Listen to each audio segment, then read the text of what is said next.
So I hope this episode doesn't suck. I'm basically going to be going out and trying to find the street spot that I just found on Google Maps. And throughout the episode, I'm going to be sharing with you guys some of the most important things that skateboarding has taught me over the past 24 years. And the first of those things is the amount of times that I've heard somebody who skates or wants to ride a skateboard say something like, yeah, that would be great, but there's nothing to skate around here, or there's no street spots here. I've heard it a lot. And I think the reality is that if you want to learn how to skate or you want to skate bad enough, you're gonna deal with the cards that you're dealt and you're gonna make the most out of what you've got. Because the cold hard truth is that skateboarding is exactly that. It's freedom of expression and creativity and being unique. And when skateboarding was first a thing, they didn't have 1,000,001 skate parks. They actually were just a bunch of kids going out in the street and finding whatever they could to skate on. And if anybody's out in the middle of nowhere right now, it's me. I'm out in Northeast Missouri again. Have you ever heard of a town called Honeywell? Or Stoutsville? Exactly, that's the point. If you watch my channel, you guys know I go back and forth between here and Jersey, and it's basically like living in New Jersey versus living in like the 1800s. I'm about 5 hours from Joplin, about 4 hours from Kansas City, and about 2.5 from St. Louis. So finding things to skate here that are under an hour away, I still really haven't done, but I finally put my foot down and I was like, I'm gonna find some street spots around here. So I went on Google Maps, Google Maps with Street View or even Google Earth. All three of those things are available on your phone nowadays. So you can use the skills that you learned in like 2nd and 3rd grade, and you can open up those apps and you can start looking at the map and the areas around you and start looking at different geographies and landscapes and landmarks and elevations. And eventually you're gonna find something. You could zoom in, you can go all the way to Street View. So nowadays, you can look for skate spots without even leaving the comfort of your own couch. And that's exactly what I did today. And I think I found something kind of nearby. It's a few miles out, so I am gonna drive to it. I made coffee. I know lots of people giving up coffee nowadays, but not me. I gave up tobacco though, September 27th. Not to toot my own horn, but toot toot, motherfucker. And here's why you use Google Maps, everybody. Okay, a lot of rocks. Good thing I brought a broom with me. Turns out I need it. What a beautiful spot, too.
Moral of the story, dude, this spot is awesome. In the middle of nothing.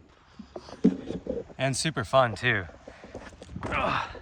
Sometimes all you really need to do is go outside and look. Like I get it, dude. I grew up in a really rural town too, where there really wasn't much to skate, but I wanted to skate so bad that I ended up finding things. Me and my friends made things. Sometimes you just gotta deal with the cards you're dealt, and you'll end up having some of the best sessions of your life if you just go outside. Or don't even go outside. Like I said in the beginning, dude, you can spot search from your couch now with Google Maps and Street View. The absolute most important, in my opinion, thing that skateboarding has ever taught me is this. What skateboarding is to me, it does not mean the same thing to a lot of other people. Like, I'm pretty open about it. I know that I'm very obsessed with skateboarding. Like, I love it, dude. I talk about it, I dream about it, I think about it, I doodle about it when I'm bored, like all the time. And I never stopped doing that from like the day I learned about a skateboard. I just picked one up and was never able to put it down. And I've gotten into some disagreements and even like lost some friends over that. You know, I'm 34, so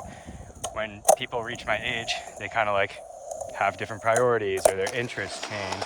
And that's fine too. But, you know, more recently in my life, I had somebody tell me like they didn't really want to hang out with me anymore because all I do is skate and they don't want to skate anymore. And I was like, oh, okay. So I guess our friendship doesn't exist beyond that. I have friends that have been skating just as long as me. They ride for bigger companies than me. They have more pro models out than me. And I talk to them and they're just like, yeah, dude, I don't know. I haven't skated in like a month. I'm just like bored. I've done 100 backside tail slides and I don't want to do anymore. And I get that. You want to like do something better. You want to like progress yourself. And I feel that way too. I always want to learn new tricks. However, the difference is I don't get tired of doing the same tricks. Like every kickflip I've ever done has felt just as good, if not better, than the last one I did. Especially when it's like a really perfect kickflip. Like the pop is just perfect. I flick it fast. I catch it on the way up, back foot catch, front foot out. Dude, like nothing feels better to me than that. I've never gotten tired of like doing the same tricks. And I know that that is a negative thing. Like people probably criticize that about me. Like, oh, he's done the same tricks for years. Well, dude, I'm just having fun on my skateboard. I'm not out here skateboarding for anyone else but myself. And I get it, dude. I'm 34. A lot of people, by the time they turn my age, they just like move on and have like different priorities. And like I do too. But I also still find time to skate every day. Not only is it like fun, not only do I love it, it's also exercise and it's also what I use for my mental health. Even if I'm just riding around on my board, like up a street and down or bombing a hill or doing a kick turn on something, I've never gotten bored of it. So I don't know, man. I guess I'm a skater for life. Overall rating, thumbs up. Best thing around. And it actually is the best skate park in town. Honestly, it might be time to have a doink out here.